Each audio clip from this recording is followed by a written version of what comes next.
like the Philadelphia Inquirer, is already pivoting. What are they pivoting from? They're pivoting from the idea that Trump was saying lies, in other words, speech, because they see that as just the initial shot, and they're pivoting already to the electors waiting in the wings. That's where this story, I'm convinced, is going to move. And I got the case on this. Hawaii in 1960, Kennedy Nixon. And Kennedy had the electors waiting in the wings to jump in to get Hawaii and pry it away from Nixon, who had it certified. Now, Alan Dershowitz will be here at 1:30 today. He's the only one that mentioned it out of all the things going on yesterday, Dershowitz. And this is where the ball is ultimately going to go.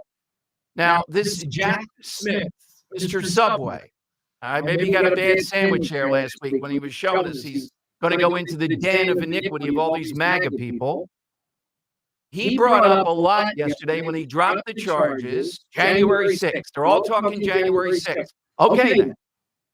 If that's the premise, and we have to play Michael Beschloss, the historian who was on today, about January 6th, the guy they love on MSNBC, why didn't Jack Smith charge Trump with something around inciting the crowd, things of that nature? You know why he didn't charge him with that? And this hasn't been talked about enough. This criminal indictment, even though it uses all this language about January 6th, there's no criminal charge. And the reason is, I believe, and you probably believe, they don't want discovery. They don't want all-out discovery on something like that because you know what that would mean. Now, I'm not saying it was just the FBI or related elements that were egging things on, or the guy who I won't even say his name with all the lawsuits out there. But discovery would be interesting of every aspect. Like, why did Nancy Pelosi not do something early on with National Guard that was offered? We'll relitigate the whole thing. They don't want to do that. They want to use it to say, look at Trump. They want to use it as the end point. Look at what he did. We're not charging him with that, though, because we don't want discovery on that. Now, discovery in legal terms means this. When you're charged with something, you have a right. You get access to whatever the materials are that are around that charge, whatever the government, whatever the prosecution has. And Trump has a brand new lawyer, finally, a guy that looks to me not to be an idiot. Let's face it. Lario. He was on last night with, I'm looking at him again. He looks out of Central Casting. John Lario, he was on last night with Caitlin Collins on CNN, and he handled it very well. And what he said was, we are going to go on an all-out discovery here. About what? 2020. Now, one note, too, about the other thing that's there. Trump lied. Disinformation. We have all this hyperbole. And that's what politics is. It's rhetoric. It's hyperbole. Is it lying? Is it pumping something up? Just think of what would happen if every politician had that standard about hyperbolic statements of one sort or another. We'd have no politics. We'd have nothing. There would be no debate. There would be none of it, even in our daily lives. My God, if they're walking around with me, Dan, they'll have me in handcuffs. That's hyperbole. All right. Is that a crime? No, it's not. That's not the most interesting part of this. So what does that lead if we go back to 2020? Well, I'm looking at one summation, and guess which state is among the top 2 or 3 where discovery will happen? That state is Pennsylvania. I've seen today speculation that Mark Zuckerberg would be subpoenaed. Why? Zuckbucks, the head of elections here in Philadelphia, the woman who can't be a notary public anymore, running those pre-election stores. Remember that? Where people were voting? The Pennsylvania Supreme Court. Why? Remember their decisions? Around 3 days late, it doesn't matter, no address, nothing, mail-in ballots, we're gonna count it. Remember Bookvar, the Secretary of State in Pennsylvania, who was so driven to get Biden over the finish line, she didn't do her duty, publicized this constitutional amendment for the rights of those that were victims of sexual abuse. And you may remember they ousted her sometime after the election. So there will be massive discovery. Now, you may be one who wants to go back and relitigate 2020, but there is a point here in Trump's favor about 2020. How many allies of President Trump have said, and I've said too, stop talking about 2020, look to the future, talk about that. That's the winner. He can't stop himself. Does that sound like a man who had it in his head definitively that he lost the election of 2020, and yet he couldn't bring himself to tell the truth about that? He lied. He put the big lie out. Or does that sound like a guy, right, wrong, or indifferent, however you want to look at? And by the way, this indictment seems to say, well, there was fraud. There were all these people, dead voters, all the stuff. Joe Frazier, kidding the other day, voting again. But that doesn't matter. There wasn't enough fraud to give the election to President Trump over Joe Biden. How do we know that? Well, they just say it. Yeah, Dinesh D'Souza, Dan. I didn't say to ring him up at the 2,000 Mules, the drop boxes. Are we going to go back to all that? Yes. Do I want to go back to all that? Is it no? But okay, you've opened up the box. It's called discovery. And this John Lorio guy made the point beautifully that once this begins, I mean, I'm looking at a list here of the people that will be called, the things that will come out. We'll go back over it again. By the way, in the indictment, a Pennsylvania reference, page 19 of the indictment of President Trump, on November 11, 2020, the defendant publicly maligned a Philadelphia city commissioner for stating on the news there was no evidence of widespread fraud in Philadelphia. As a result, the Philadelphia city commissioner and his family received death threats. Oh, my God. Al Schmidt again. The Al Schmidt guy again, the hero of the other side. So as I see this, but by the way, there was a win for Trump, too, that you probably haven't heard about. A judge out there in Pennsylvania, state judge, ruled that Donald Trump was protected by presidential immunity for the statements he made, creating doubt about the 2020 election results while in office.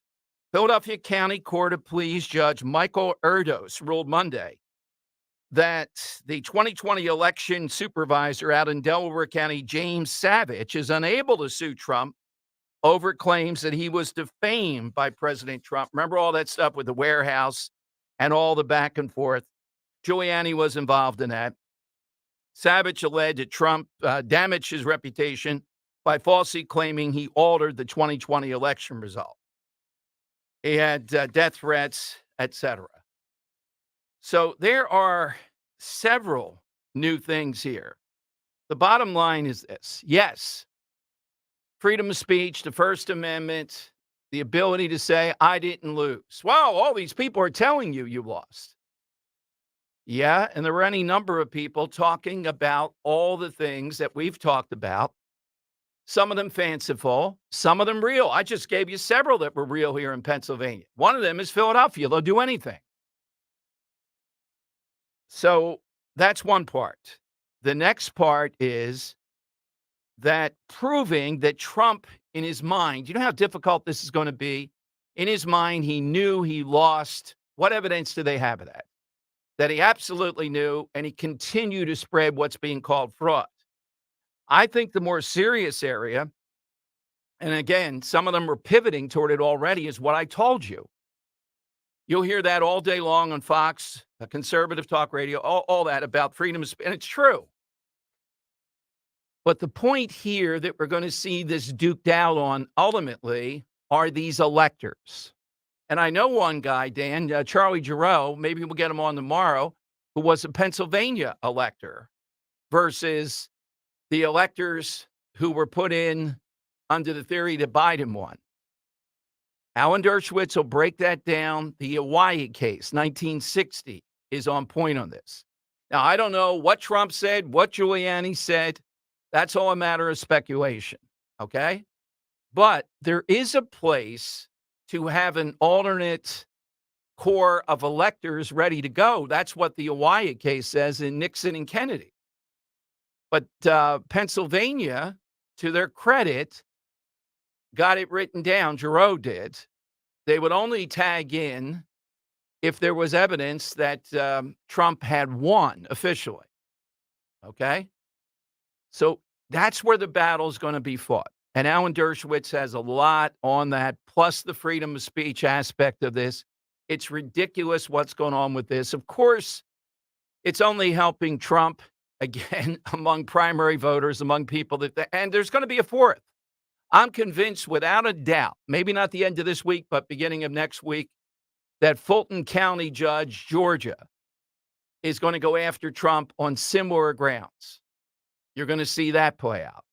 So where does this leave us? It leaves us back to where we were. I got several other things. I'll give you the profile of the judge. You think Philadelphia is biased. In D.C., if you're a Republican, a conservative, or particularly Trump, you got no shot. And the judge over this case is called the Punisher. She has put more of the January 6 people in jail for longer terms than any other judge. You can imagine with Trump in that courtroom, and I think we'll see another appearance on that on Thursday, there will be no shot there. This will be on appeal. Will this happen before the election? Well, Jack Schmidt is going to push every button he can to. Oh, I know the other thing. Surreal last night, Dan. Who in a suit jacket, no tie though, is walking around North Philly, assuring people on National Night Out that we're on top of crime in Washington. Dan, did you see who that was here in Philadelphia? You're talking MG? Yes. Yeah. Merrick Garland. Merrick Garland. With guys with shotguns and helicopters over top, talking to a woman sitting on her step, not stoop, Philadelphia Inquirer, telling her, oh, you're in our hearts and minds. We're going to get a handle on crime here. And who's walking with them? Daniel Outlaw. And Daniel Outlaw is walking with them, assuring, he's saying, the woman's saying, well, we don't have enough cops. And Daniel Outlaw is standing there nodding her head. That's right, because of this dope.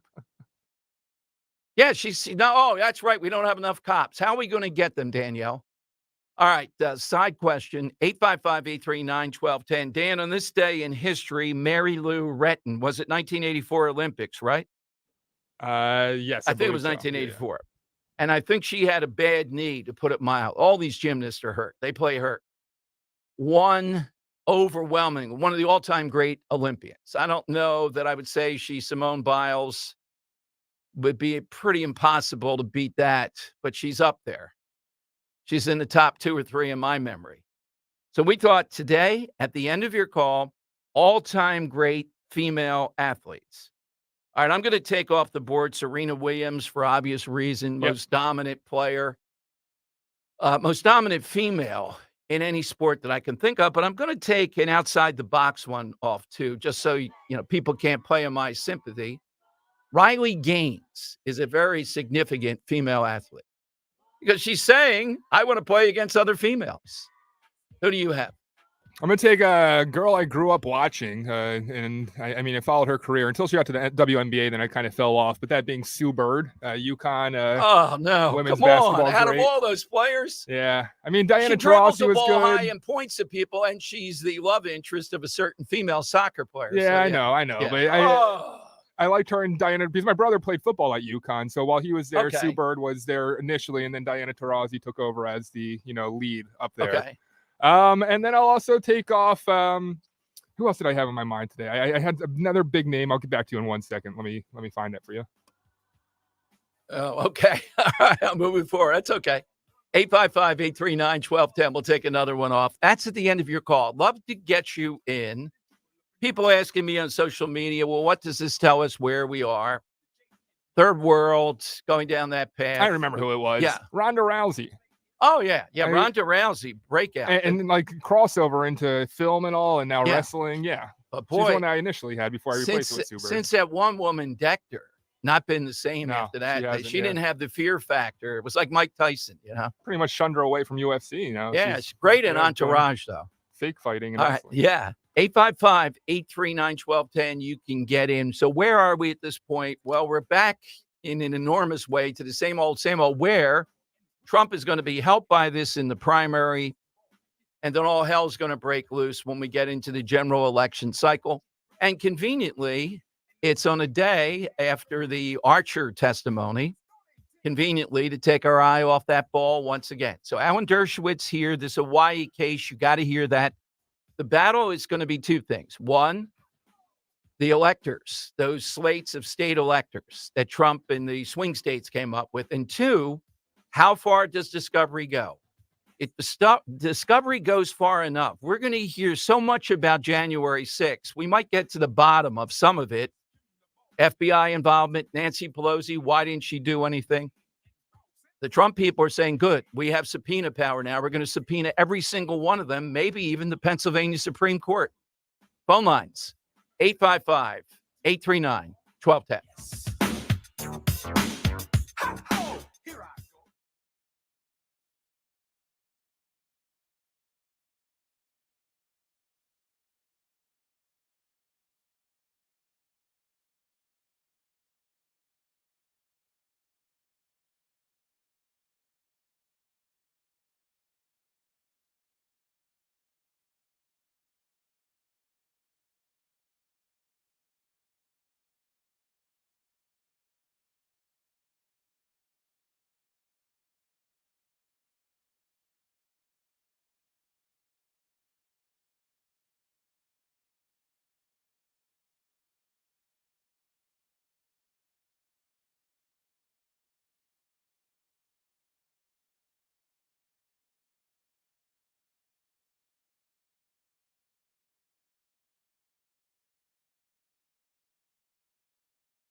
Tom Giordano Show. Welcome in, 855-839-1210. You get in. So watch this John Lorio guy, the new lawyer for Trump, impressed with him and making the point. Okay, you want to do this. There is going to be massive discovery. Now, why did they not charge him with seditious, something like that, the acts of sedition, rousing the crowd, at least riot, something like that? I'm convinced they want to use that as the backdrop, but they don't want to go on that stage because of discovery. Then we'll get into a massive undertaking, people under oath being subpoenaed up and down the line. And maybe the best argument I could make if I were Trump's attorney on this, you think the guy's lying that he believed that he actually lost, but he just went through this elaborate fraud, in their words? We're telling them all the time, stop talking about. What are you talking about 2020 for? Stop it already. Now, there are people listening that can't get past 2020. I guess I get that. It's not a winning strategy, though. And that's what it's about ultimately. For some people, it's not. It's about whatever makes them feel comfortable, I guess. But that's evidence that Trump is not lying about that or fraudulently going down this path as much as he's convinced himself he believes the election was taken. And without litigating that, there are enough examples right here in Pennsylvania with Democrats. As I said, you could subpoena the Pennsylvania Supreme Court. The other thing that comes up with this, and I remember Mark Levin being on with me in the middle of this, making the great case that state legislators are the ones that determine the infrastructure of elections. Remember all that? Not the Pennsylvania Supreme Court. But the legislature here punked out on that. That would have been a big moment. And the Supreme Court didn't jump in and rule on a lot of these things.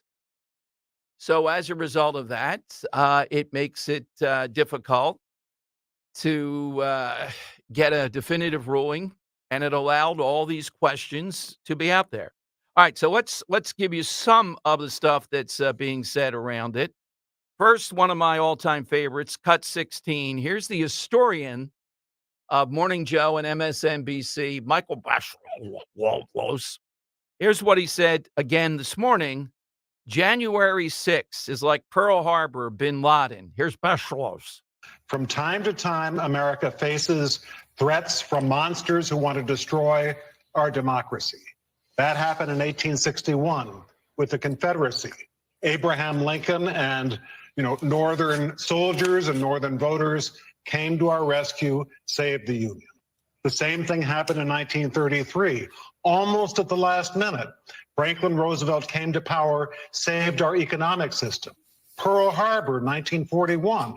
We were bombed. Our system was very much in danger. Our democracy, many people were giving it up and saying that, the democracy had seen its last days. Franklin Roosevelt helped to put a coalition together at the last minute to save democracy and freedom around the world. 9/11, 2001, Osama bin Laden and other terrorists hated our democracy, tried to destroy it. You see where I'm going. What we see in this indictment is that on January 6, 2021, Donald Trump, just like those other threats to American democracy, tried to destroy our system. Okay, let's hold it right there, Bashlos. How come Jack Schmidt, then, Bashlos, does not charge him with destroying democracy, sedition, riot, whatever, on January 6th? Why not?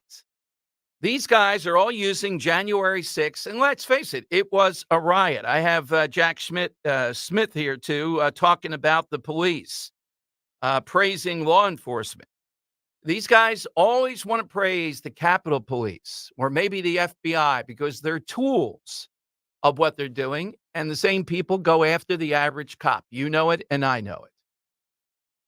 But the reason why January 6th doesn't rise to the level of being charged is, A, we all know what Trump said and the language he put around that, telling people to protest. That is not going to fly for sedition or riot or anything else. The other reason is they don't want discovery on this. They don't want to go down that path about January 6th. Here we go again. It opens up everything. There were no real Republicans on the January 6th committee. If there had been, we would have seen a push to subpoena to bring in Nancy Pelosi to ask all the questions that we've asked.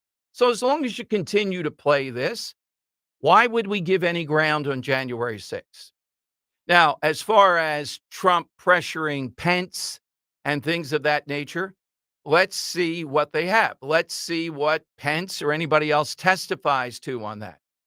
So I'm convinced as this moves forward, you're going to see if this guy Lorio is as good as he sounds yesterday, an all-out attempt to relitigate 2020. Subpoena, literally, you could see 1,000 people or more under subpoena. Will they all be forced to testify? Well, who knows? You're going to see a big battle over a change of venue. If it's the judge that I told you, the Punisher, this judge, there have been several studies showing January 6th, the people that committed crimes that day, their exact background, And in some cases, what they did, they got probation. She routinely put him in jail for a couple of years. This is a stacked deck. And then you have a jury in Washington. They always want to be in Washington. It's like being in Philadelphia. It's the same kind of jury that you're going to get. You won't even be able to put on the case. On appeal, I believe Dershowitz, who's here at 1:30, and others believe, and I do too, that this won't hold up. But watch for the electors. Here's a little bit of Andy McCarthy, cut 14, Dan. And we know that Andy McCarthy is not a pro-Trump guy at all. But listen to what he says about Jack Smith yesterday, that speech he gave when he announced the criminal case. And it's kind of the point that I'm making, which is also they're using January 6th as a backdrop, but they're not charging Trump with anything from January 6th. Here's what McCarthy said. Well, just to start with what I heard, Brett, that was one of the most demagogic presentations I've ever seen in a high-profile criminal case. Anyone who listened to that, any normal person reacting to that, would assume that Trump was alleged to have carried out the Capitol riot. There you go. The entire presentation that he made was not about what the core charges in his case are. It was about the Capitol riot and the security personnel who were injured in the Capitol riot and who had to fight to defend the Capitol riot. And then you turn to his indictment, he's not charged with the Capitol riot. So if that is what he has to resort to in order to sell his case to the public, I think that's very telling in terms of how compelling his case is. As far as the timeline is concerned, I think he's going to have, if it's a good judge, we'll have to see, he'll have a very hard time getting this case to trial, because having decided to already indict him on the Mar-a-Lago case, he's not in a good position to go to court and say, as he said in his remarks, that he wants a speedy trial and he wants to get this case to trial. Now, I know for political reasons, they'd love to have the Capitol riot, which he's underscoring, in front of the voters in the run-up to the election. But as a legal matter, by bringing the first case first, he's now crimped the amount of time that Trump has to prepare for what looks like it's going to be a legally complex trial. So I think he has a very hard time, if you get a good judge, getting this case to trial. Yeah, we got the anti-Trump judge, though, Andy. So, but the point, he just made it in more lawyerly manner than I did. The point is they're using January 6th to sell these other charges, but they're not charging him with the actions on January 6th. So how does that work? Well, it's political, too. It's lawfare, not warfare, but lawfare. Use January 6th. That's the ticket. That's the sizzle. But you're not charging with any of that. The problem with this is it's going to reopen discovery of 2020, January 6th, et cetera. If that happens, then all hell breaks loose on this. Here we go again. All right, phone lines are 855-839-1210. That's how you get in. Don't forget the side question today in honor of Mary Lou Retton. All-time great or memorable or something about it. It doesn't have to be the absolute best female athlete in your view. Hit us with that. You can go back a bit, too, in time. And there's several that we didn't take off that are very, very prominent at the end of your call. Can I take off an answer on Twitter just to give some ideas to our listeners? Sure. Who was this from? This was Frank the Tank on Twitter said Dottie Hinson, the farm girl from A League of Their Own. Ah, okay. Yes. We could do fictional ones, too. Yeah, that's fine. All right. Bottom line, though, I think we're zeroing in. I got my legal hat on today. It's not Rutgers Law School moot court. Alan Dershowitz will be here to put a finer point on it. But unless they turn several people, like Rudy Giuliani or whatever, on the electors, those slate of electors that they had set up to jump in at the 11th hour, that's where this is going to end up. So why are they talking about January 6th? And the answer is they're talking about it because that's where the sizzle is. All right. You watch what comes out. Now, this is just going to be unbelievable. the discovery process here. And this might backfire big time across the board. But they want January 6th to be out there before the election. That's what the play is, not these other things. They're just there because they're the legalese. Will that strategy work? Now, I don't think so. Andy McCarthy doesn't think so. Alan Dershowitz doesn't. Why are they doing it? Well, because they do, and because they think by piling on in this manner, they'll wear him down. 855-839-1210. That's how you get in. Your call is next. You know, there are certain home maintenance chores we'd all rather not do, like repainting the exterior of your home every 5 years. Who wants to do something like that? Here's an incredible permanent solution to that problem, Rhino Shield. Rhino Shield looks like paint, goes on like paint, but never chips, cracks, or fades. It's ceramic coating. It's guaranteed for life. You never have to paint again. The local Rhino Shield owner, John Gilgey, great guy, friend of the program. I'm impressed with him, the product, the company. It's perfect for any surface. You get the beauty of fresh paint with the maintenance of vinyl, even insulates your home, and it comes with a 25-year guarantee that you can transfer if you sell your home. Now, John meets with as many homeowners as he can himself, and they've helped thousands of Delaware Valley residents, including many of my listeners, upgrade the look and the quality of their home. Call in right now. Save that big 20% off. Visit myrhinoshield.com or 844-RHINO-99, 844-RHINO-99.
It is Dom time. Welcome in. A couple of other things in addition to the Trump indictment. One, Mark Houck, I'm told pretty reliably, is making a big announcement today. Mark Houck, of course, the guy protesting in front of the abortion clinic, the whole battle, the FBI pointing weapons at him, his family, the whole scenario that played out, just shocking. I don't know what it is. It's later today. Told it's big, though. I would suspect it's probably some kind of civil suit, some kind of lawsuit against all kinds of entities. So we'll be on top of that when it happens. The other thing is, I think it was Monday night or Tuesday morning, the Tree of Life jury. Remember the Tree of Life? People massacred by a maniac around religious hatred. They were Jewish in a synagogue in Pittsburgh. The jury got the case. They're determining whether to give the death penalty or life imprisonment. And this is our buddy, Josh Shapiro, who tried to weigh in at one point and say, well, nobody wants a death penalty. That's not true. People came forward and testified they absolutely wanted the death penalty. The thing I'll tell you that galls me, the back and forth we allow, the defense put up, oh, how rotten this guy's life was, etc. All the law states is, did he knowingly, and he did because he was targeting elderly Jewish people, intend to kill them? He knowingly did, yes. Yeah. All this, you know what? It's sacrilegious to me that we have this back and forth. He didn't get a pony. Then the other side says, well, he did it in a place of worship. I don't care where he did it. I don't care who he did it. Why have we lost that? Why have we gotten away from that? The left is one. They paralyzed us with this. The simple thing is this. If you meet the requirements of first-degree murder, whomever you kill, I don't care, and it doesn't matter where they are, hate crime, not hate crime, I don't care. If it meets the first-degree murder standards of that state, you get the death penalty as quickly as possible. That's all. But meandering back and forth with this guy, if I had to bet, I will be surprised if they give the death penalty. Now, Josh Shapiro cannot block it. It's a federal case. Of course, Merrick Garland and Joe Biden, devout Catholic who is fine with the murder of babies, is against doing that. So I don't know if that will happen, but it will at least force them to give us what's the reason. We all know he did it. He's proud that he did it. We have tape. We have hundreds of witnesses. There is no doubt. We don't need anything else. And yet this jury, I can just imagine. Well, you know, it wasn't a house of worship. He was targeting. That makes it a hate crime. You morons. Taking a life. That's the crime. You have no right to take a life unless you're defending yourself. He's not defending anything. We don't have to go through all this stuff. So I'll let you know if we see that before the end of the show, though. And Houck could be interesting. That's what I think it is. I don't think he's doing a book or something like that. I think this is a bigger announcement. We'll get him on to talk. It's one of the most egregious cases imaginable. And yet we're hearing about, oh, our precious democracy. And they attack this guy. They come in with SWAT teams and the biggest armaments. 7 o'clock on a Sunday morning with 7 kids in the house. And we're going to be lectured to them about democracy and seeing this fraud, Merrick Garland, being ushered around with Police Commissioner Outlaw. Poor people sitting on their steps saying there's a lot of gunfire. We need more cops. Oh, yeah. Let's take a note on. They have a guy there, Dan, taking a note. More cops with him as he's walking along, shaking hands. More cops. Get rid of Larry Krasner. Don't write that one down. Krasner wasn't there. The police commissioner was. And a bunch of cops who would have been better served walking around the community and getting those idiots that are embarrassing cops by robbing 7-Elevens within a half block. They've done it 2 or 3 times within a half block in the suburbs of a police station. And they have their signature, these guys, those lime greens, these fluorescent gloves that they wear as a fashion statement. I mean, my God. Did you see how much Democrats have driven away police or people from wanting to be police officers? Right. That now Illinois Governor Pritzker has signed into law. Non-citizens, Yeah, yeah. the non-citizens are Yes, able to become police exactly. officers. It's nuts, and they just don't recognize that they're the issue. Their politics, they're condemning of police officers left and right, has only driven people away from the profession. Good cops away from the profession. Yeah, Daniel Outlaw is the perfect example. How does this woman run a 7-Eleven, so to speak, and she's the police commissioner? It was nice nail polish, though. I think Merrick Garland may have commented on that last night. Merrick Garland on all days showing up in North Philly. All right, let's go to Tim in Yardley here on Talk Radio 1210. Hey, Tim. Thanks for taking my call. I think your analysis is spot on. And what I'd like to say is the John Eastman strategy was a perfectly legitimate strategy. And I think a lot of people don't, understand that, and it can be supported by a few facts. First of all, 75 state Republicans in the PA House and Senate, sent a letter to our congressional delegates, our congressional delegation, for them to oppose, counting the votes for Pennsylvania. In addition to that, our congressional delegation, excluding Brian Fitzpatrick, also sent a letter to Mike Pence to dispute the electoral votes from Pennsylvania. And Jay Corman, the pro temp of the Senate, no right winger, he also sent a letter to Mike Pence. And what they were asking for were 10 days to send it back to the Pennsylvania legislature for them to make sure that the vote count was legitimate, because there were issues all over the state. And they just asked Pence for 10 days. So Mike Pence is being very disingenuous when he's saying, he had to throw out the vote. No, he was asked to send it back to the Pennsylvania State House and Senate. They could have a joint meeting, reconvene, and then either go along with the electoral votes or have another slate. So even having the other slate by following the John Eastman strategy is perfectly legitimate. If you're here's the thing where this is going to go on that point about the other slate. In Pennsylvania, I know the guy, I'm friends with him, Charlie Giroux. They got them to sign off language. Two of them did this, where they're home free, Tim. There'll be no charges. Now, in these others, we're going to see the battle over that, about exactly what they said to the other slate of electors. But here in Pennsylvania, you're right. This was all buttoned up. Who is your female athlete? I'm going to go with Martina Navratilova. That is a very good one. That's significant. All-time top 5 tennis player. And then someone speaking out against the nonsense of men and women's sports. That's a very good one. Dan, did I tell you once I had a chat with Billie Jean King and she declined to come on the show?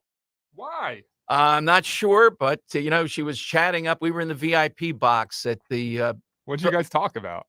Tennis. I talked a few things there at tennis. Yeah. Backhand, how she beat Bobby Riggs and all that. But then when I started moving in for the interview, she said, I have to go over to another table. She ditched you. Yes. Irish goodbye. Oh, man. All right, I'll go to this one here. I have a beef to settle with her, too, this female athlete. She is beautiful. She was pretty good race car driver, too. Another snub, though.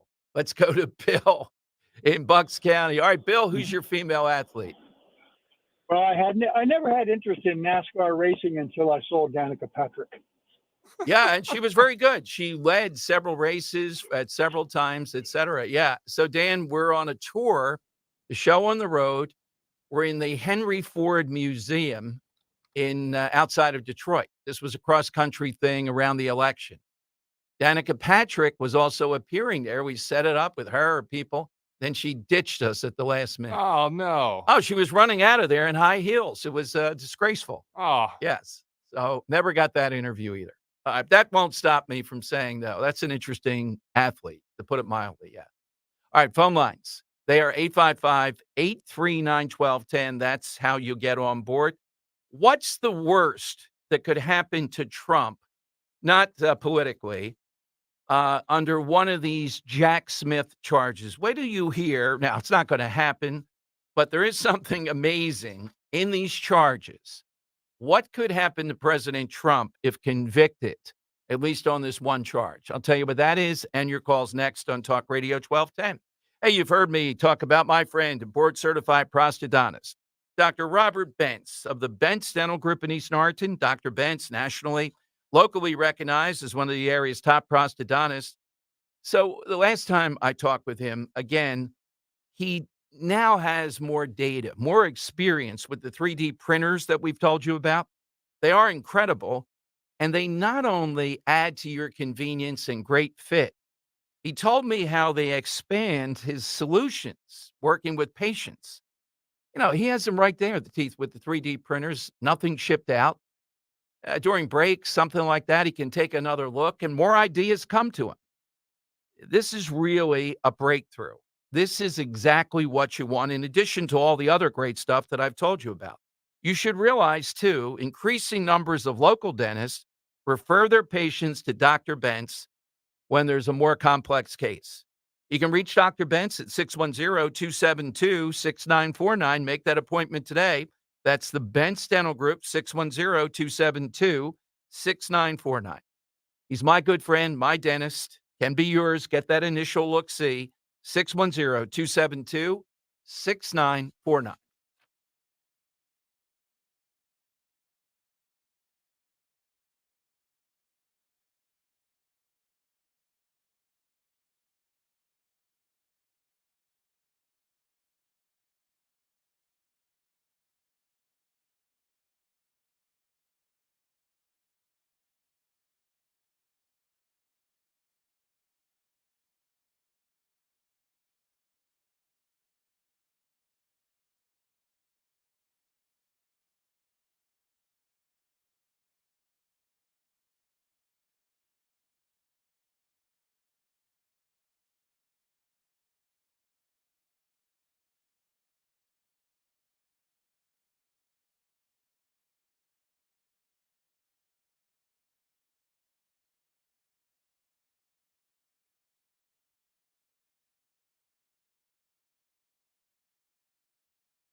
It's Dom time. You got the side question. Dan ahead of the curve, by the way. Lizzo accused of all kinds of fat shaming, but more importantly, wild stuff that she made her dancers do that I can't even say, involving a prostitute, allegedly. So we had that in Dan Time with Dom yesterday. Now, what can happen to Trump if convicted? And I'm not saying it's going to happen, but it just tells you how far this is going. The indictment against Trump for his role in challenging the results of the 2020 election includes weighty felonies, including one where the death penalty could be the ultimate penalty. My God. It's around the fraud charges. Hard to believe, huh? And we're starting to see, did you notice who was left out of the other defendants? You had Giuliani, you had Eastman, you had a couple of these other lawyers that we vaguely have heard about. Who was not charged as a co-conspirator here? Mark Meadows. Meadows was the chief of staff, you may remember, at that point in time, around January 6th. I'd have to go back and see exactly where Mark Meadows became the chief of staff. Why is he not charged? Well, the feeling is he's not charged because he's cooperating with Jack Smith and the others on this. That's what this tells us. So, and remember the Mark Meadows, the woman that testified, Hutchinson, et cetera. So Mark Meadows looks like one of the people around Trump that may have been involved now with the prosecutor. We'll see, but that's what's coming up. As we end the first hour on this, though, it seems to me there's already a pivot underway. They're pivoting toward these electors. And we have Alan Dershowitz, under any circumstance, the very best at 1:30. But he's the first one yesterday to talk about all the way back to Nixon, Kennedy. Remember how close that election was. Nixon was obviously cheated, LBJ particularly, Daley in Chicago, the Kennedys. But he didn't put the country in turmoil by going down that path. And yet Hawaii was playing a big role there with those electoral votes at one point. And the judgment that was made there is apropos of these electors that Trump had waiting in the wings. We'll ask Alan Dershowitz about that. I'm convinced we went through the first spasm, everybody talking about freedom of speech, disinformation, fraud. You know, we differ, so you charge me with a crime. I agree with all that. It's ridiculous. But where this is going to end up, where you're going to see all the drama and back and forth, I don't think is going to be on that. I think it's going to be on the slate of electors and what they were told and how that shook out. That's where this guy's going. But remember, January 6th is his backdrop. It's a big set, and January 6th is behind him. Yet he makes no charges about January 6th. Why? Well, I don't think they would hold up. And two, he doesn't want discovery because the FBI, intelligence agencies, Nancy Pelosi, all those things that we've been wanting to get at that the January 6th committee would not get at, the Trump people would have subpoena power. Dan, do you hope they subpoena most? Do you have anybody in mind? I'll tell you who I want to hear. Kathy Bookvar. I'll help the prosecutor on that one. The Secretary of State here in Pennsylvania. Tell me, Secretary, you were so consumed with this that you couldn't do the paperwork for kids who had been sexually abused? My name's Al Schmidt. Oh, all right. You stole that. That's a good one. Yeah. Oh, can you see Al Schmidt? Oh, my God. Yeah. No. Lisa Dealey, the head commissioner of film. Miss Dealey, is it true that you were a notary public and you're banned from doing that for life? Or both of them there? Yeah. Yeah. Al, Dom Giordano says hello. That'd be the first line. Like, correct me if I'm wrong, though, but didn't we just spend 4 years of Democrats openly claiming that Russians stole the election? Yes. Yeah, that's not a crime. Not only that, actually maneuvering the whole thing on that. Remember, Miners for Trump. Yeah. They were going to meet at Marconi Plaza. There's like instrumentation around it. Yeah. That's why I'm convinced that that's not going to stand up. It's going to be on to these electors. Like, it's just so vapidly BS to me, this entire thing, because you spent 4 years and it's the same thing over and over again. And I look at like a day after It's 3 times in a row now that a day after something huge breaks about Biden, and they come out with an indictment. And next week we have Georgia, or later this week. Next week, probably. It's so transparent. Okay, big 1 o'clock hour. The man, Alan Dershowitz here, Day and Time with Dom. He had the Lizzo thing before anybody else yesterday. And at 2 o'clock, our buddy Wally Zimmerlong, gun shops in Philadelphia under fire, Second Amendment rights. All that coming up on Talk Radio 1210.